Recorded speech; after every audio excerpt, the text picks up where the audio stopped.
यह कहानी एक अद्भुत अमेरिकी सीरीज की है, इतनी रोमांचक कि दर्शक अपनी जगह से हिलना भी भूल जाते हैं। वे एक समूह हैं, अंधे लोगों का समूह, जो मौत को नजरअंदाज कर एक डगमगाते झूलते पुल को पार करने की कोशिश कर रहे हैं, क्योंकि उनके पीछे से एक दुश्मन सेना और शिकारी कुत्ते उनका पीछा कर रहे हैं। कुत्ते उनकी गंध सूंघकर उन्हें ढूंढ सकते हैं। जब पीछा करने वाले लोग पुल के मुहाने तक पहुंचते हैं, माओ माओ माओ माओ अपनी बड़ी तलवार उठाता है। वह पीछे रहकर अपने गांव के लोगों की रक्षा करता है। जब तक आखिरी ग्रामीण सुरक्षित पार नहीं कर लेता, तब तक वह वहीं डटा रहता है। फिर माओ माओ तलवार से पुल की रस्सियां काट देता है और पुल खाई में गिर जाता है। कहानी यहीं खत्म नहीं होती। पिछले दिन ही उनके पहाड़ों के नीचे एक 65वीं सेना ने डेरा डाल दिया था। युद्ध शुरू होने वाला था। माओ माओ ने युद्ध का बिगुल फूंका। सबने अपने चेहरों पर काली मिट्टी का लेप लगाया, ताकि केवल आवाजों और सूक्ष्म हरकतों से ही वे मित्र और शत्रु को पहचान सकें। वांग वांग वांग वांग दुश्मनों की हर आहट को ध्यान से सुन रहा था। नीचे अच्छी तरह सुसज्जित योद्धाओं का एक दल था, लेकिन वे भी अंधे थे। दोनों ओर तनाव फैला हुआ था, क्योंकि यहाँ जीत उन्हीं की थी जिनकी सुनने और महसूस करने की शक्ति सबसे तेज थी। जब दुश्मन बहुत करीब आ पहुंचे, वांग वांग ने जमीन पर 2 बार थपथपाया। संकेत मिलते ही योद्धा फौरन हरकत में आ गए। ऊंचाई पर खड़े योद्धा भूगोल का फायदा उठाते हुए नीचे चढ़ते अंधे सैनिकों पर वार करने लगे। लड़ाई के बाद मांग मांग मंग मंग ने अचानक सभी को रुकने का आदेश दिया। पूरा जंगल एकदम खामोश हो गया। हर कोई अपनी इंद्रियों से दुश्मन का स्थान भांपने लगा। मांग मांग अपने सैनिकों को बचाना चाहता था, लेकिन दुश्मन रस्सों के सहारे ऊपर चढ़ आया। मजबूर होकर उसने रस्सियां काट दी। इस दृश्य में मांग मांग, जो कि जनजाति का प्रमुख है, अपनी असाधारण युद्ध कला और नेतृत्व दिखाता है। वह भाषणों से नहीं, बल्कि अपने कर्मों से नेतृत्व करता है। बाबा वोसी एक ऐसा अंधा योद्धा है जो सचमुच लड़ सकता है। अचानक उसने लकड़ी की आवाजें सुनी। दुश्मनों ने झूलती सीढ़ियां बना ली थीं, और बड़ी संख्या में वे दीवारें तोड़कर अंदर घुस आए। एक महिला योद्धा ने युद्ध का रुख बदलने के लिए अकेले ही दीवार से छलांग लगा दी और दुश्मनों के साथ जान की बाजी लगाकर लड़ने लगी। मांग मांग ने एक सैनिक को गिराया, फिर मृत्यु जैसा पलटा खाकर दूसरे पर हमला किया। उसने उसकी गर्दन में वार किया और लाश दीवार से नीचे लुढ़क गई। लेकिन जैसे जैसे दुश्मनों की भीड़ अंदर घुसती गई, शक्ति के असमान संतुलन में मांग मांग की सेना पीछे हटने लगी। एक घुड़सवार दुश्मन ने हुक फेंककर मांग मांग की गर्दन कस ली। उसी पल माओ माओ ने समय रहते रस्सी काट दी, क्योंकि वह जानता था कि अगर अब पीछे नहीं हटे तो सब खत्म हो जाएगा। उसने आदेश दिया, सभी पीछे हटो। चारों ओर गूंज उठा, break the wall, break the wall. लेकिन दुश्मन अब भी झूलती सीढ़ियों से ऊपर चढ़ रहे थे। माओ माओ ने फिर तलवार उठाई, एक ही वार में रस्सी काट दी और पूरा पत्थर का किला ढह गया। हजारों चट्टानें लुढ़ककर जंगल में गिर गईं, दुश्मनों को कुचलकर मांस के ढेरों में बदल दिया। पर यह अंत नहीं था। कई कुत्ते उल्टी कर रहे थे। नदी में छिपे दुश्मनों की आवाजें आ रही थीं। इसका मतलब था कि दुश्मन अभी खत्म नहीं हुए। सुनने वाले योद्धा ने मांग मांग को चेताया, अभी जो हमला हुआ वह केवल एक छोटा दस्ता था। मुख्य सेना अब भी पहाड़ों के नीचे थी। मांग मांग ने आदेश दिया, अभी पीछे हटो और गांव की रक्षा करो। फिर कथावाचक की आवाज आती है, नमस्कार, मैं हूँ मोबाई। यह कहानी है 200 साल बाद की धरती की, जहाँ इंसान अंतरिक्ष नहीं जीत सके, बल्कि वापस कृषि और जनजातीय युग में लौट गए। सब कुछ शुरू हुआ एक भयानक महामारी से, जिसने दुनिया की आबादी घटाकर सिर्फ 20 लाख छोड़ दी, और जो बचे उनमें से लगभग सभी अंधे हो गए। सदियों बीत जाने पर दृष्टि एक किंवदंती बन गई, यहाँ तक कि उसके बारे में बात करना पाप माना जाने लगा। लेकिन इस अंधकार में भी एक आशा थी। कुछ मनुष्यों के शरीर और इंद्रियां विकसित हो चुकी थीं। मानव पागलपन की तरह विकास के आदी हो गए थे। उदाहरण के लिए शुनफेंग एर, उसकी कानें हजारों ली दूर की आवाजें भी सुन सकती थीं। मेन शाओबिंग, दरवाजे का पहरेदार, की नाक कुत्तों से भी ज्यादा तीव्र थी। सबसे रहस्यमय थे वे असंख्य तरीकों से भविष्य का भान कर लेते थे, और बहुत कम लोग ही जिनकी दृष्टि बची थी वे समाज में अलग थलग पड़ गए। लोग उन्हें विचर या तंत्रज्ञ कहने लगे। इसी कारण क्वीन केन ने विशेष रूप से एक महान शिकारी सेना गठित की, इनको नष्ट करने के लिए। यह शिकारी सेना यहाँ इसलिए आई थी क्योंकि उन्हें खबर मिली थी कि मांग मांग के गांव में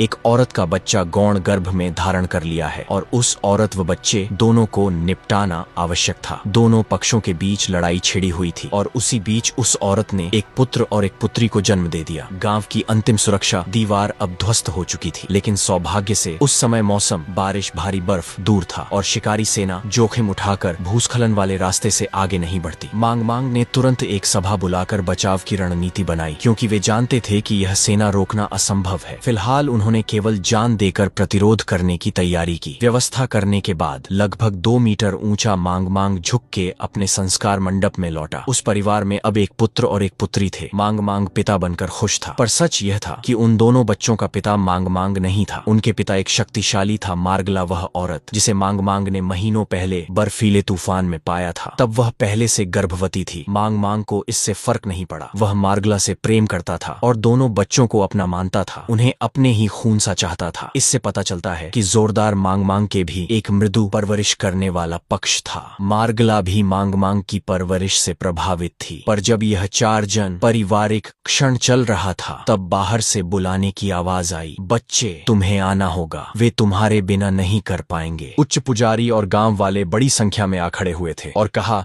कि वे समस्या सुलझाने आए हैं। मांग मांग भारी 40 मीटर लंबी कटार उठाकर बाहर निकला, पर जब वह गया तो गांव के लोग पंचायत चालू कर बैठे। वे सोचते थे कि गांव में अब तक सब शांत रहा और यह सब विपत्ति मार्गला की वजह से आई है। उनका मानना था कि यदि मार्गला और बच्चे हैं को सौंप दिए जाए तो सब ठीक हो जाएगा। यहाँ स्पष्ट है कि मांग मांग की अवैध पूर्ण सर्वोच्चता नहीं है। गांव में परंपरागत रूप से पंचायती व्यवस्था लागू रहती है। हमारे बीच उसने अपना बोतल छोड़ दिया। हमने पहले से ही बहुत कुछ सहा है। अगर हम उस औरत और नवजातों को शत्रु को दे दें तो वे हमें वहीं छोड़ देंगे। हमारे पास समय नहीं, वे बच्चों पर अधिकार नहीं रखते। मांग मांग इससे ठेस खाया, पर चूंकि यह गांव की पंचायत का फैसला था वह कुछ कह न सका। पर जब किसी ने बच्चों और मां को जबरन ले जाने का प्रयास किया तो उससे पहले पूछना पड़ेगा कि क्या उसकी कटार इस पर राज है या नहीं, क्योंकि वह भी बड़ा आदमी था और वह कहता है, तुम सब बहुत हो, तुम सबको मैं नहीं मार सकता, पर मैं पहले 6-11 को मार सकता हूँ। युद्ध के कगार पर खड़े होने पर वांग वांग के 3 विश्वस्त साथी फौरन उसके साथ खड़े हो गए और आदेश देकर कहा, हट जाओ। जैसे ही विवाद बढ़ा, गांव के जादूगर सामने आए और लोगों को वर्तमान स्थिति समझाने लगे। शिकारी सेना अब आधी पहाड़ी पर पहुंच चुकी थी और यह समझना जरूरी था कि वे सिर्फ बच्चों को मां देने भर से शांत नहीं होंगे। जो किसी भी तरह के संपर्क में आया है उसे भी मार डाला जाएगा। वे कहते हैं, जो लोग के संपर्क में आए हैं सब मारे जाएं। 400 फीट या किसी दूरी का संकेत के भीतर जो भी बचेगा उसे जला दिया जाएगा और औरत व बच्चे दोनों घुम कर दिए जाएंगे। फिर पाई ने आभास किया कि पीछे की पहाड़ी पर एक छुपा हुआ झूलता हुआ पुल है जिसके जरिए पहाड़ के दूसरी तरफ पहुंचा जा सकता है, और यह जानकारी बच्चे के जैविक पिता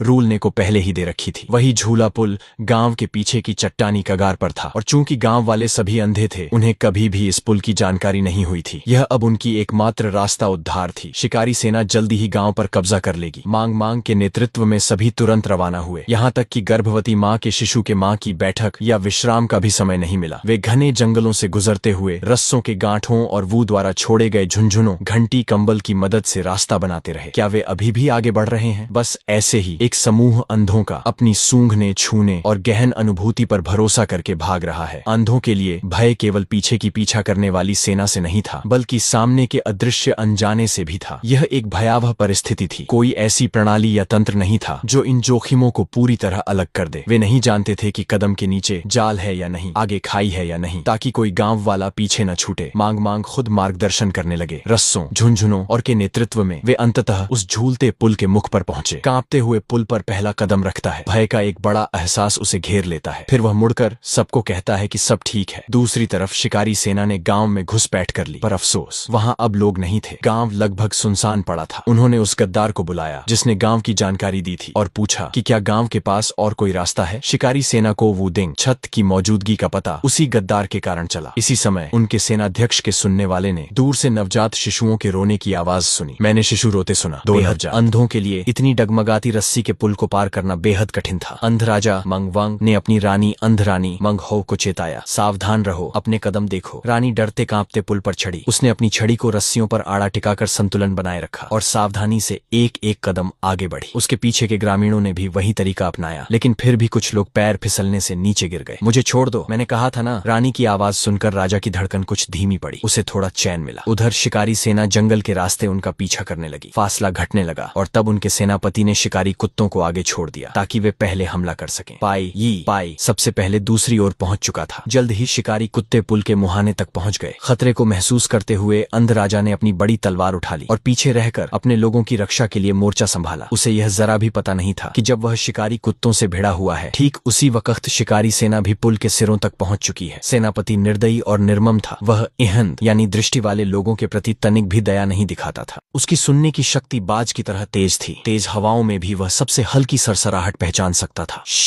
शांत रहो, शांत रहो। उसी क्षण एक बच्चे के रोने की आवाज उसके कानों में पहुंची। उसने हाथ आगे बढ़ाए, पुल की रस्सियों को महसूस किया और फिर गुस्से में उसने उस गद्दार को पकड़कर पुल पर फेंक दिया। जा आगे बढ़, वैसे भी तेरी मौत तय है। नहीं, घाटी में गिरना मौत है, यहाँ रुकना भी मौत है। गद्दार पुल के बीच तक पहुंचा ही था कि अंध राजा और बाकी लोग सुरक्षित दूसरी ओर पहुंच चुके थे। फिर राजा ने तलवार उठाई, रस्सी पर वार किया और पुल झूलने लगा। जोर जोर से चरमराने की आवाजें आईं। उसी पल राजा ने एक परिचित सी ध्वनि सुनी। वह उसी गद्दार की आवाज थी, वही जिसे उसने कभी अपनी प्रजा में जगह दी थी। पर चाहे सुनने की शक्ति कितनी ही प्रखर क्यों न हो, मनुष्य का मन सुन पाना संभव नहीं होता। राजा यह नहीं जानता था कि यही वही आदमी था जिसने पूरे कबीले से विश्वासघात किया था। फिर भी दया दिखाते हुए उसने उसे बचाने की कोशिश की, लेकिन जब गद्दार किनारे पर चढ़ आया तब राजा ने बिना झिझक रस्सी काट दी और घाटी पूरी तरह से शिकारी सेना से कट गई। सेनापति ने तुरंत अपने दूत को बुलाया। आसमान में एक बाज सा संदेशवाहक यिंगसन उड़ता दिखाई दिया। यह साधारण बाज नहीं था, बल्कि सालों की ट्रेनिंग से बना विशेष दूत था। सेनापति ने उसके जरिए संदेश क्वीन केन काई एन नुवांग के महल तक पहुंचाया। महल में दूत ने गांठों वाली रस्सी सौंप दी। अभी अभी रानी अपने मनोरंजन से उठी ही थी कि उसे सेनापति का संदेश मिला। क्योंकि वे सभी अंधे थे, इसलिए रस्सियों की गांठें ही उनका संचार माध्यम थीं। रानी उन गांठों की दूरी और क्रम को छूकर संदेश पढ़ती थी। उसे जैसे ही पता चला कि मंगमंग के गांव में एक औरत ने विचर के बच्चे को जन्म दिया है, वह क्रोधित हो उठी और तुरंत आपात परिषद बुलाई। सभागार में दीपक डोल रहे थे। वातावरण गंभीर और डरावना था। क्वीन केन ने सर्वोच्च शासक के रूप में घोषणा की, दृष्टि ही मानवता के पतन का कारण थी। जिन्हें देखने की शक्ति है वे ईश्वर के विरुद्ध हैं। पर परिषद में कुछ लोग विरोध में बोले, वूलिंगों का पीछा करने में हमने बहुत सैनिक और संसाधन खो दिए हैं। राजधानी असुरक्षित है, हमें सेना वापस बुलानी चाहिए। इस पर रानी ने अपने रौबदार स्वर में कहा, तुम भूल रहे हो, प्रकाश की बुराई ने कभी इस दुनिया को लगभग नष्ट कर दिया था। मनुष्यों ने उसका उपयोग ईश्वर की इच्छा को बदलने के लिए किया था। फिर उसने आदेश दिया, सूर्य के राजकुमार तक संदेश पहुंचाओ। अब हमें सिर्फ दृष्टिवानों को नहीं, उनके बच्चों को भी ढूंढना है और उन्हें मेरे पास लाओ। दूसरी ओर मांग और उसकी टुकड़ी जो लंबी यात्रा के बाद रुके थे, उन्होंने भी एक सभा बुलाई।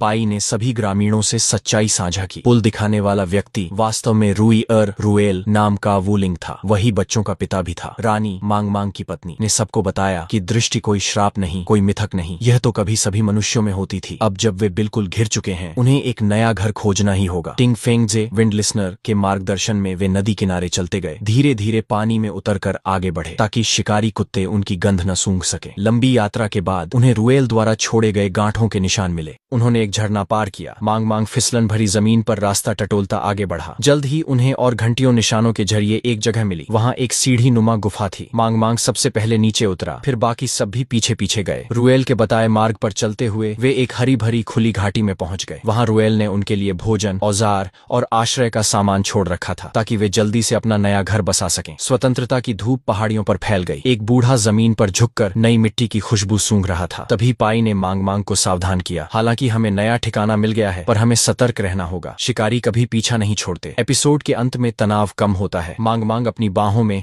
2 गोल मटोल नवजात बच्चों को थामे है। आसमान में एक बाज उड़ता है। एक बच्चा उसकी ओर हाथ बढ़ाता है, दूसरा ऊपर देखता है। वे दोनों दृष्टि वाले शिशु हैं और यह दृश्य देखना की पहली कड़ी का समापन है, जो हमें एक अद्वितीय, रहस्यमय और भयानक भविष्य की दुनिया में ले जाता है। मांग जानता है कि शांति अब समाप्त हो चुकी है। वह खतरे को करीब आते सुन सकता है। अब वह केवल शिकारी या सरदार नहीं रहा, वह एक पिता है, एक रक्षक है जो अपने परिवार, अपने कबीले और देख सकने वाले बच्चों की रक्षा की कसम खा चुका है। मिलते हैं अगले भाग में।